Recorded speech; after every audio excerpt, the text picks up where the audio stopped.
15 বছর ধরে যারা লুটপাট করেছে তারা সীমান্ত পাড়ি দিয়ে দেশের বিরুদ্ধে অপপ্রচার চালাচ্ছে বলে মন্তব্য করেছেন স্বরাষ্ট্র উপদেষ্টা অবসরপ্রাপ্ত লেফটেন্যান্ট জেনারেল মোহাম্মদ জাহাঙ্গীর আলম।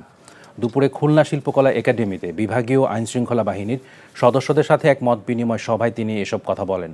আগামীতে যারা ক্ষমতায় আসবেন তাদেরকে এখন থেকেই তেল দেওয়া শুরু হয়েছে বলেও মন্তব্য করেন জাহাঙ্গীর আলম। কিন্তু যখন ক্ষমতায় আসবে তখন সব তেল ফুরিয়ে যাবে।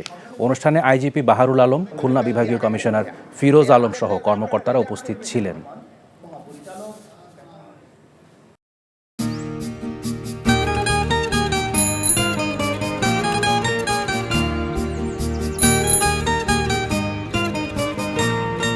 শুনেন, পুরুষ মানুষ তো এভাবে ভয় পেলে চলে না, মুখে সাহস রাখতে হয়। যা বলবেন সোজা সাপটা বলবেন।